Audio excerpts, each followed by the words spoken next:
El arte es expresión, pensamiento, comunicación, sensorium, experiencia estética, ilusión, emoción, disenso. La crítica es opinión, comentario, diálogo, entendimiento, percepción. ¿Qué tienen en común el arte y la crítica? A los artistas, la producción, las historias, el proceso, la investigación, pero sobre todo al público. Bienvenidos al podcast de Arte en Boga, plataforma de crítica y difusión de investigaciones en artes y de artistas emergentes. Soy Nelly Vargas, curadora del proyecto.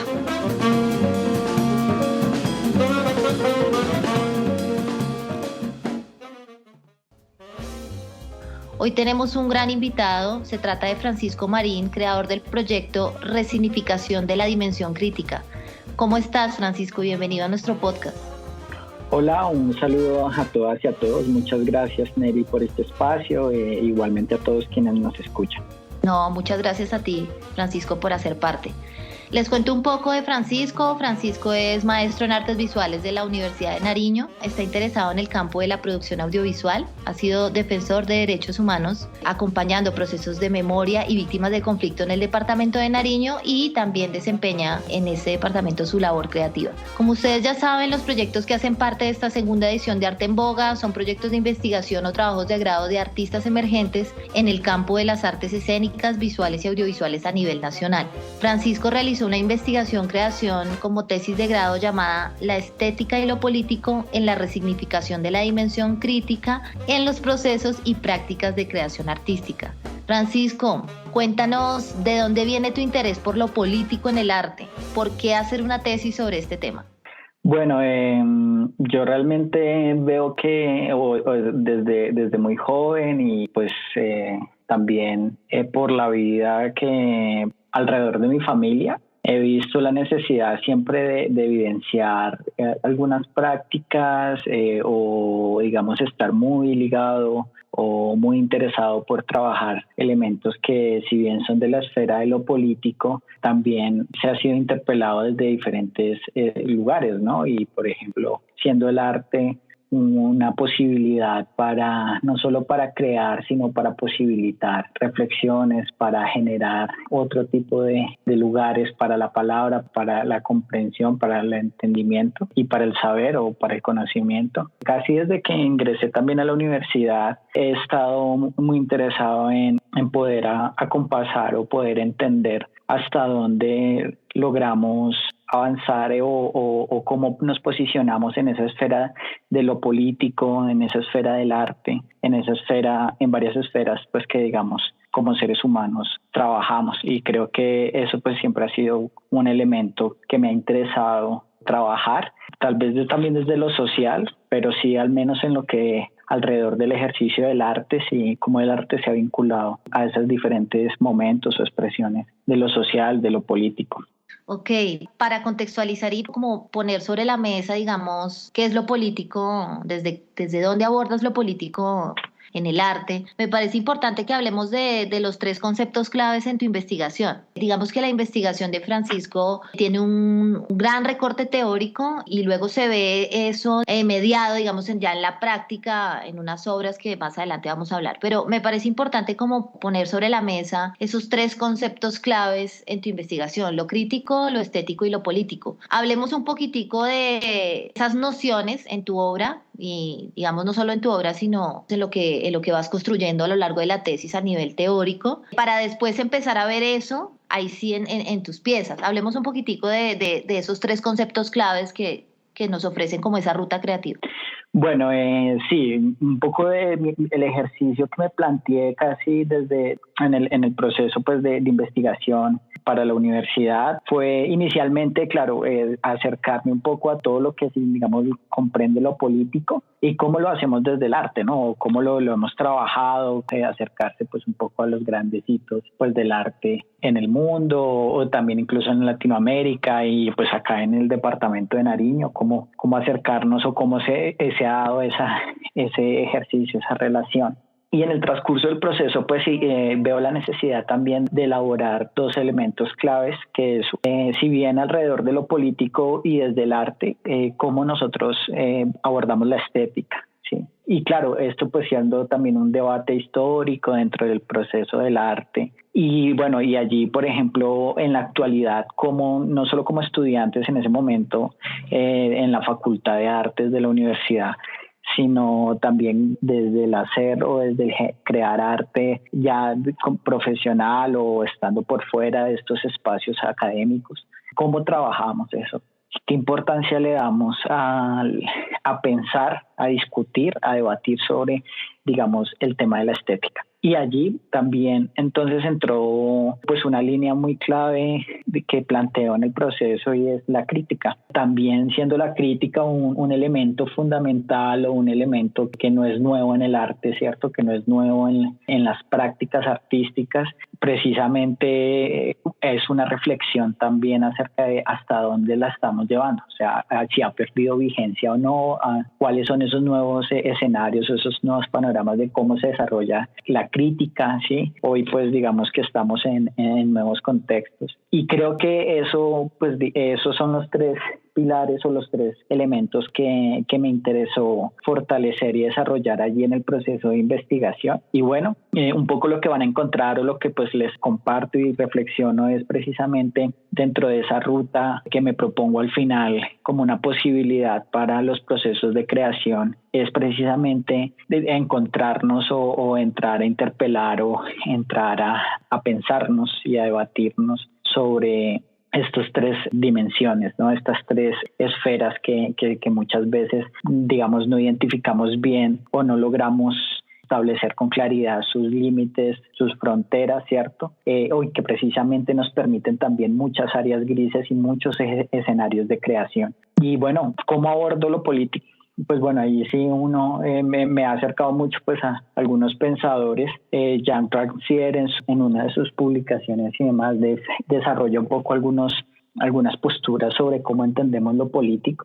Es que precisamente decantar o delimitar esos espacios de lo político nos refiere, digamos, no solo entenderlo desde un ejercicio de ya lo establecido como en la política, ¿sí? De la normatividad y demás, aunque siempre, digamos, en el arte el espacio institucional es lo que para nosotros se configura como ese espacio que entendemos como lo político o la política desarrollada dentro de la esfera del arte o de la práctica artística. Y entonces allí pues es un poco la reflexión que pongo sobre la mesa y es precisamente que si estamos dentro de esa dinámica de asumir una posición como artistas, estamos relacionados directamente con nuestro contexto. Entonces, dependiendo de nuestra apuesta, de nuestra posición que elaboramos y que desarrollamos ya en la parte estética y creativa, nos vamos a ubicar dentro de un espacio, dentro de un contexto. Muchas veces esas posturas no son tan claramente definidas o no comprendemos la magnitud o la dimensión que puedan tener, ¿cierto?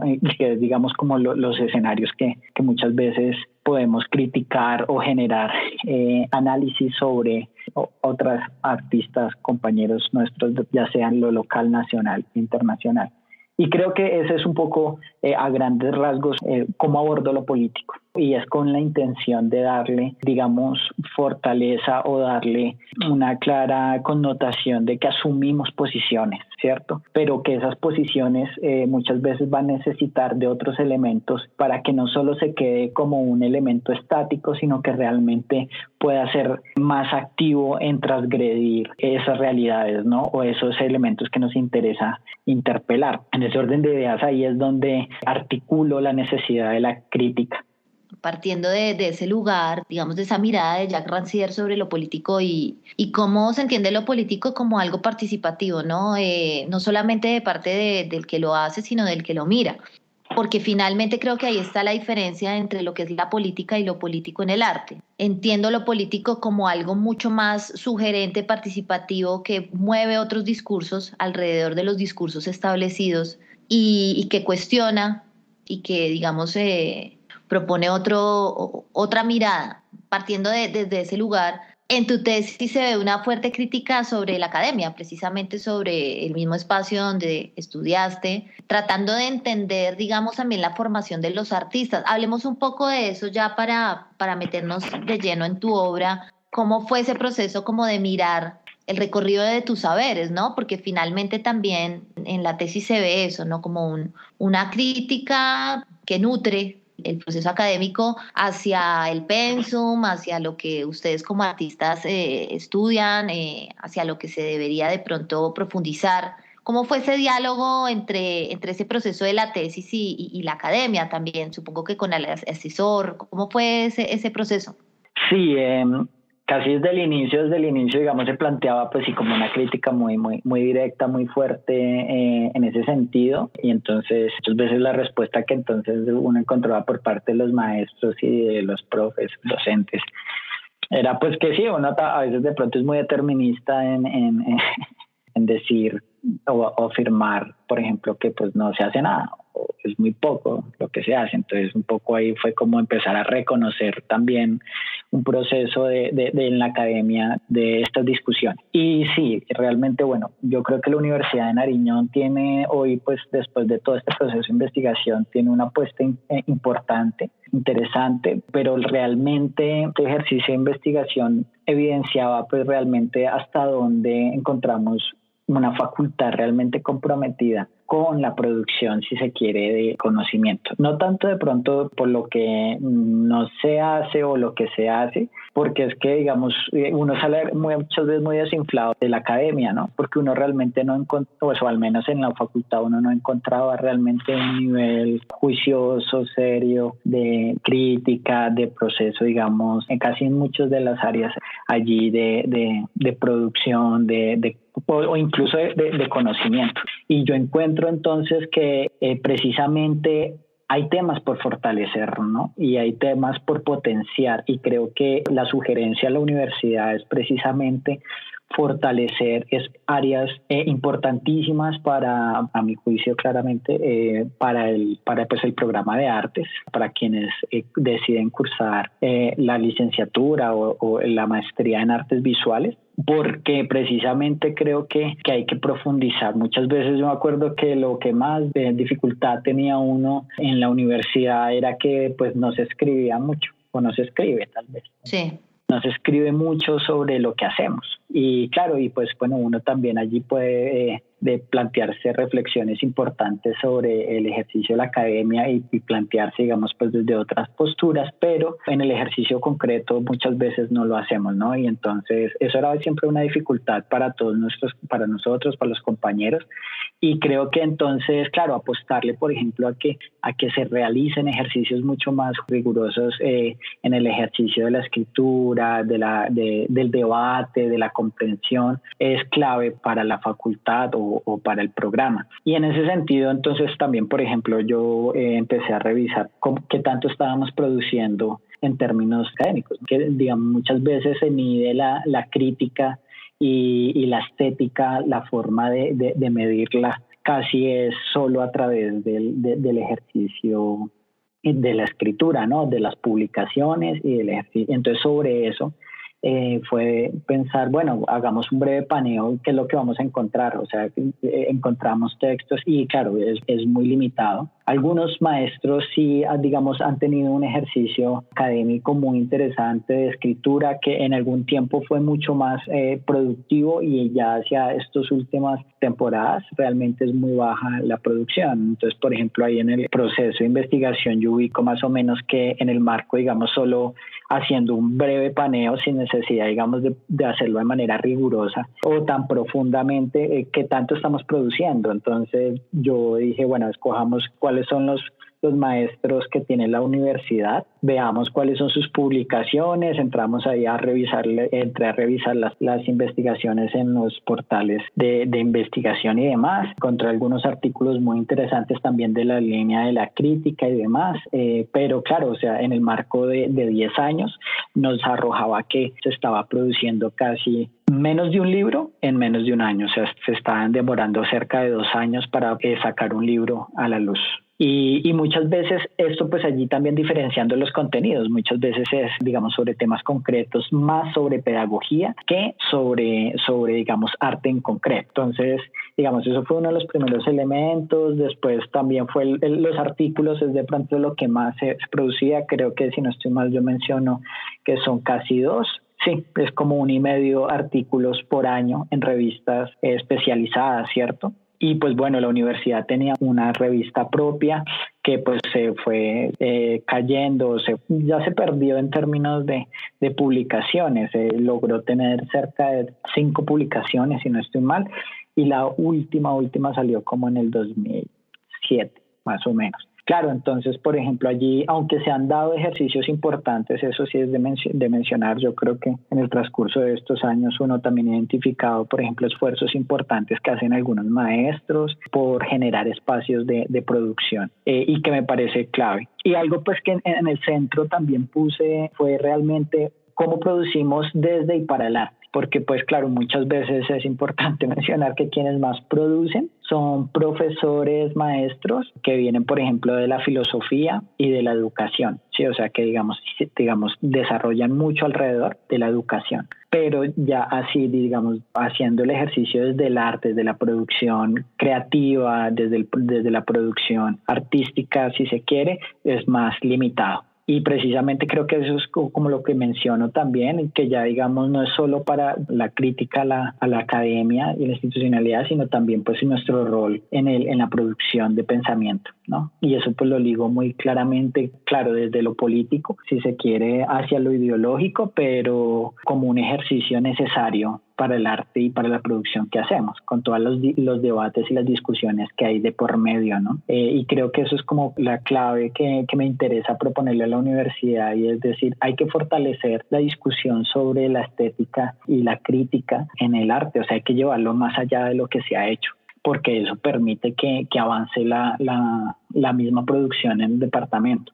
Y entonces esa es la propuesta que le pongo a la universidad, es fortalecer la producción teórica, que es allí donde la práctica artística que desempeñamos de manera independiente y por fuera de la academia es lo que genera la posibilidad de transgredir eso de lo político o de las realidades que tenemos en lo inmediato. ¿Sí? O sea, hacia dónde estamos creando arte. Si solo estoy creando arte porque me interesa exponer en una galería, en un museo, en un lugar de exposición, o si realmente yo estoy llevando mi práctica artística hacia otros espacios, hacia otros momentos. Hasta dónde entonces yo como artista empiezo a producir precisamente para hacer cercano ese arte o esa promesa del arte de llegar a otros lugares y al barrio y a la comuna y enunciarnos desde otros espacios. Y creo que ese es el debate de fondo, ¿no? Entonces, okay, un poco en los procesos de creación para los artistas es, bueno, ¿y para qué hago arte? ¿Con qué intención quiero producir una obra? ¿Sí? ¿A dónde la quiero poner a circular? Que por ejemplo eso me parece súper importante de la curaduría que haces y del proceso que entiendo has venido realizando con Arte en Boga, y es precisamente cómo, digamos, empezamos a reflexionar y a generar mucho más fuerza en el debate y en esas apuestas y escenarios para descentralizar los grandes debates del arte, porque lo otro es que pues siempre estamos como ligados a los espacios académicos, ¿no? Más convencionales. Pues, bueno, claro, convencionales, y lo otro es que pues digamos, algo importante era por la territorialidad en medio de todo esto, y esto, chévere Bogotá y Medellín y de pronto otras ciudades Cali, porque pues hay un debate un poco mucho más cualificado, mucho más desarrollado, pues muy chévere, pero claro, después de eso, pues no sé, es como cuando uno va a recorrer Colombia, entonces uno va a encontrar otras posibilidades mucho más atractivas a veces de lo que se hace, ¿no? O sea, y también un poco de qué tan cercanos son esos debates y que muchas veces encontramos también muchas sugerencias sobre estos temas que abordamos. Ya, mira, partiendo de lo que estás diciendo y sobre el interés que nosotros tenemos desde Arte en Boga de poner a circular estas investigaciones que tienen un enfoque, digamos, diferencial hacia la transformación social, que estos artistas como tú se están preguntando sobre otras cosas. Digamos que para nosotros es muy válido el hecho de que alguien haga arte por arte, ¿no? El arte por el arte y el discurso del arte por el arte es súper válido y lo aplaudimos y de hecho a mí me encanta también, pero digamos dentro de los lineamientos de Arte en Boga y de cómo surgió este proyecto, pues nos interesa fundamentalmente poner a circular este tipo de investigaciones que muchas veces no tienen la difusión que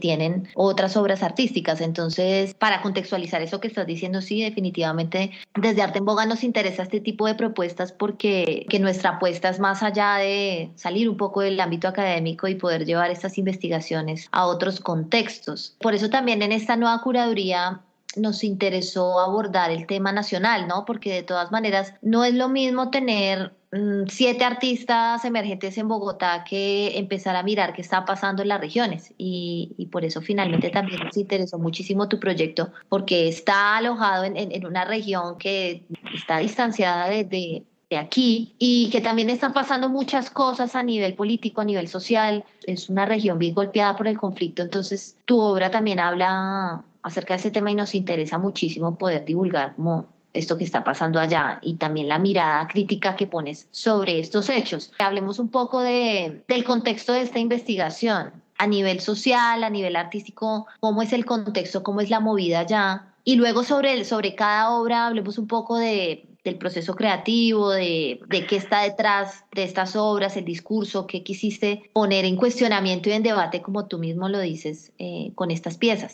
Gracias, Nelly. Sí, bueno, la apuesta artística se llama Tres debates sobre el arte. Lo que busca, pues, es reflexionar sobre precisamente los elementos que plantea la investigación, la aproximación y algo importante era, bueno, pues, realmente poder desarrollar un poco esa postura que, pues, bueno, que yo trabajo desde el arte respecto a algunos temas trascendentales para el departamento y para el país que nos exige obviamente a nosotros empezar a darle contenido y empezarle a darle posibilidades y por eso pues acerco pues a la memoria, pues al conflicto y a los lenguajes y a las narrativas. Entonces allí pues busco fortalecer y poner pues un poco en evidencia desde esta propuesta esos temas. Bueno, son 4 obras: Hidrografía del conflicto nariñense, No repetición, Memoria viva y Grupo de Imar Torres, un campo de ficción.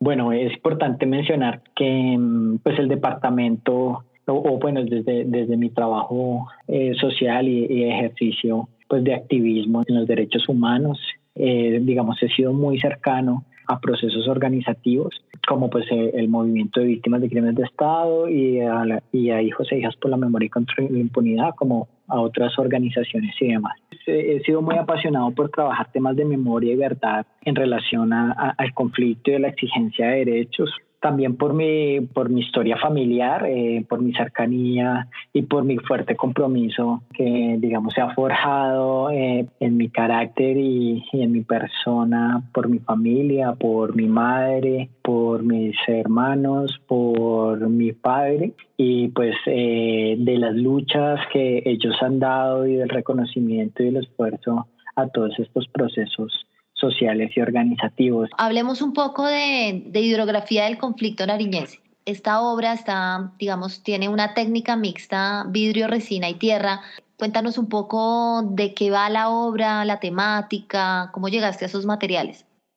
Bueno, digamos algo muy bonito y que busco trabajar en las obras es precisamente temas que el territorio te permite y te nutre. Y precisamente Nariño pues es un territorio muy extenso, muy rico en términos de biodiversidad, en términos de sierra o pues la parte andina, tiene pues costa y pues bueno, río, mar, y pues bueno, creo que todo el territorio es bastante hermoso y complejo. Y creo que lo que buscaba entonces con Hidrografía del Conflicto era precisamente hablar de cómo muchas veces recordamos también de cuál es esa memoria que nos plantea el territorio, en sus dinámicas, en sus lógicas, cómo está el territorio, cómo está construido ese territorio, cómo se ha hecho. Y eso tiene que ver no solo con las comunidades y con el desarrollo histórico, sino también precisamente por la misma territorialidad, por la misma dinámica. Y allí los ríos entonces son un espacio importante de cómo nos hace recordar y cómo nos lleva a la memoria o nos trae la posibilidad del reencuentro. Hidrografía del Conflicto entonces es un mapa que busca plantearnos cuál ha sido esa lectura sobre los ríos en medio del conflicto. ¿Sí? Cómo los ríos, entonces han alojado los cuerpos, las luchas, las resistencias de los actores, ¿sí? Y cómo entonces esto se vuelve también en el entramado de las dinámicas y del conflicto. Entonces un poco es cuestionar cómo entonces con la riqueza que tiene de minerales que tienen los territorios, entonces estos ríos también empiezan a tener una historia de interés económico directo, pero también de pulsión de muerte respecto a la biodiversidad, pero también a la degradación de la guerra y de la degradación humana. Como entonces los ríos es la única forma para sacar la riqueza y qué tipo de riqueza. Entonces, ¿y cómo, no? Entonces es un poco es como reflexionar acerca de eso y confluyo entonces en buscar materiales que de pronto dar una sensación de esterilidad en sentido digamos, de cómo ellos se ven ya en vivo. Y pues la tierra precisamente porque el departamento también es un departamento muy productivo, tiene pues tierras muy fértiles, es de una cultura campesina muy fuerte y arraigada culturalmente. Bueno, hablemos digamos que la obra de Francisco tiene varias técnicas y una de ellas es la instalación. Quiero que nos cuentes un poco qué está detrás, cuáles son las historias detrás de Memoria Viva.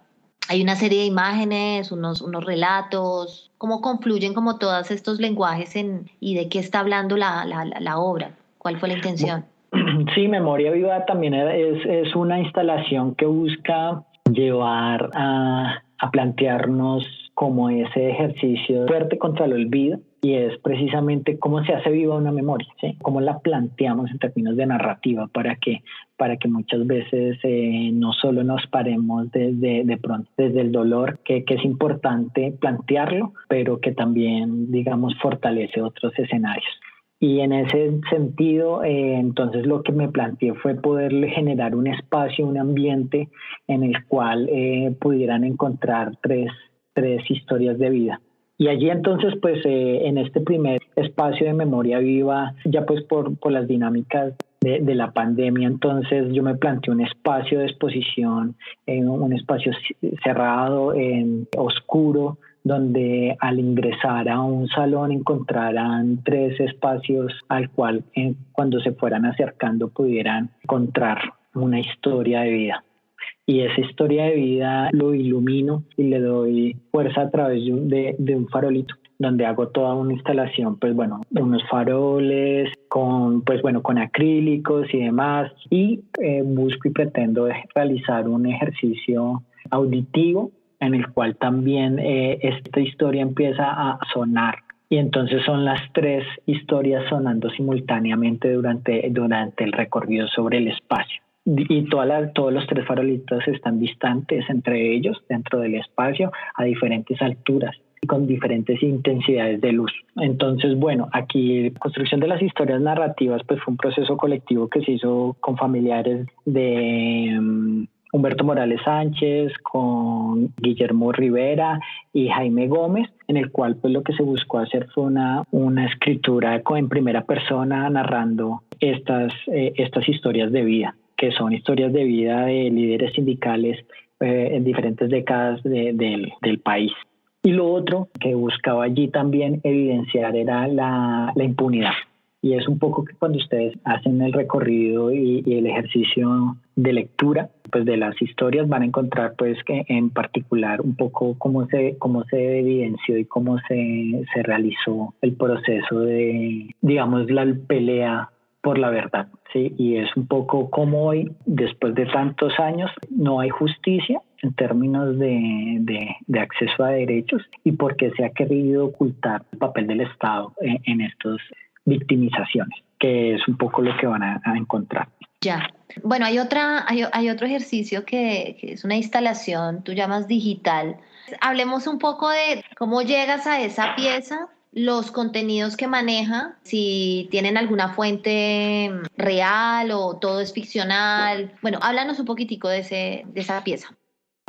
En parte del momento de investigación del proceso, precisamente ocurre el caso de Dimar Torres, pues que fue uno de los primeros combatientes asesinados hacia el norte de Santander.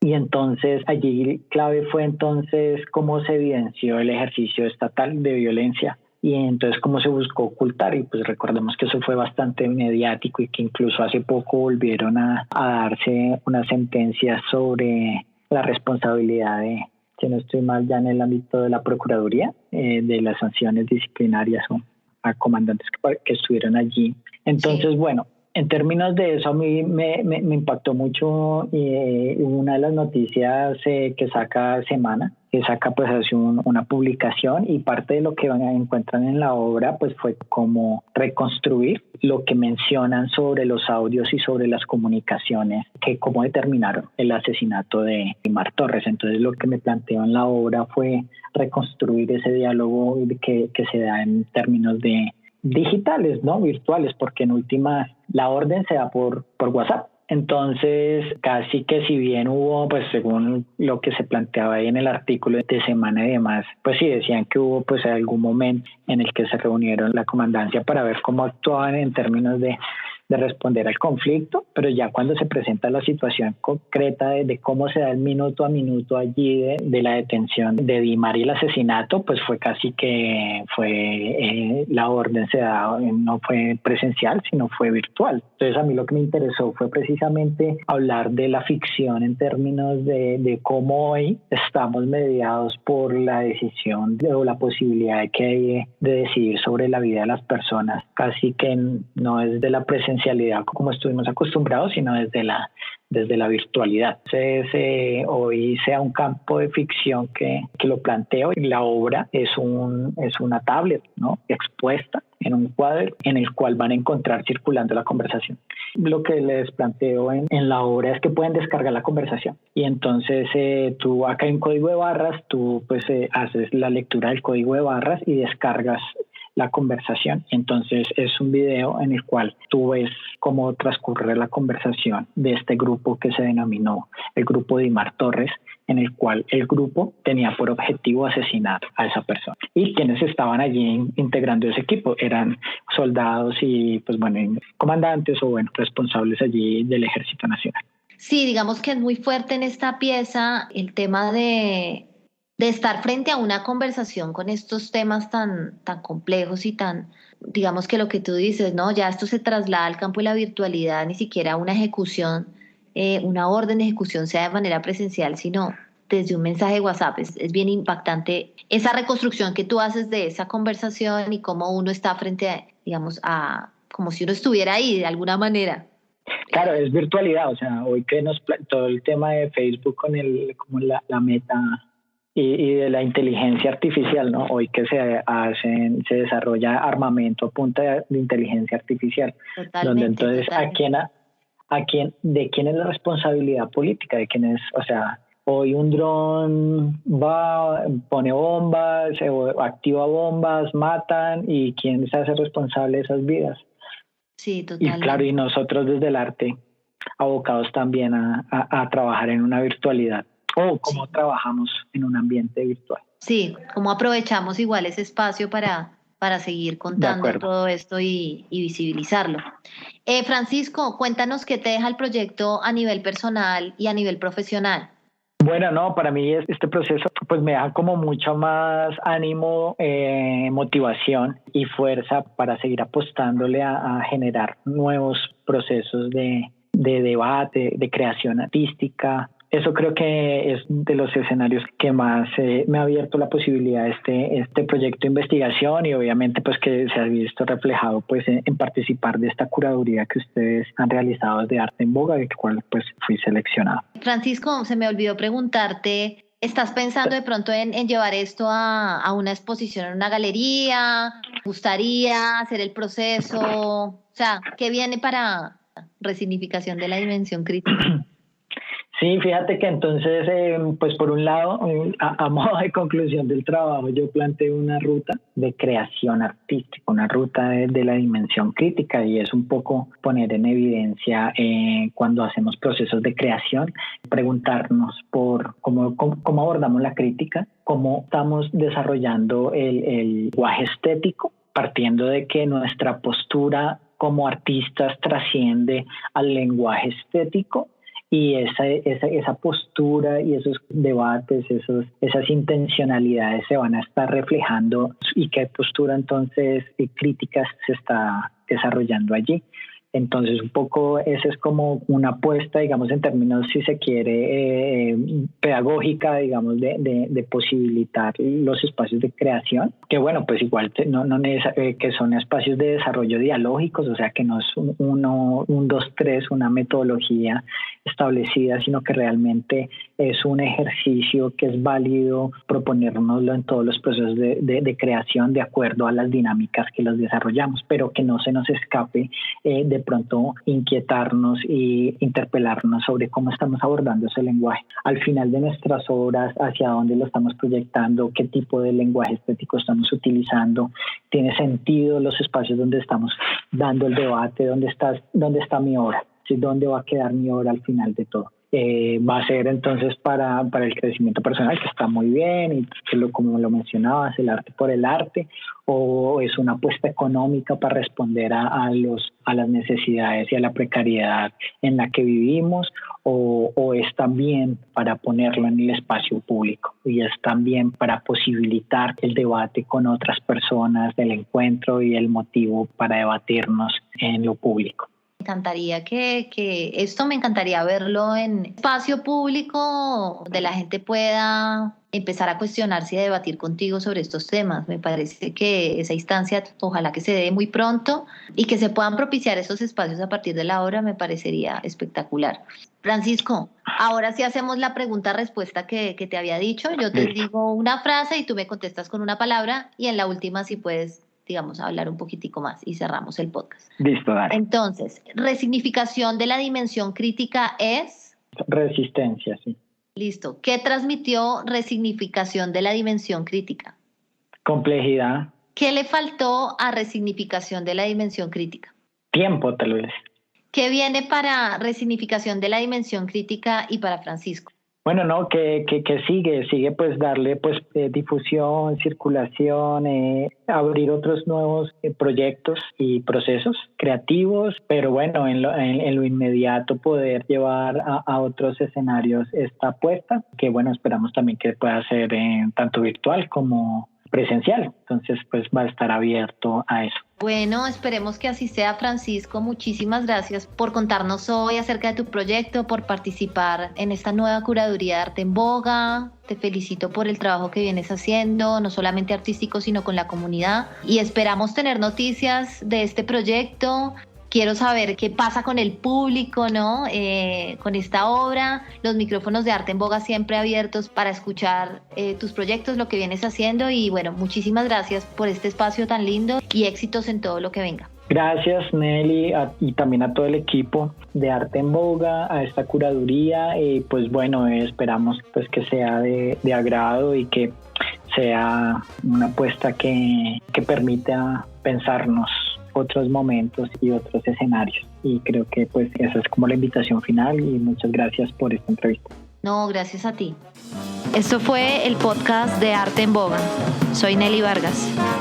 Escucha todos los episodios de nuestro podcast en arteenboga.com.co. También puedes suscribirte a Spreaker o en tu app de podcast favorita.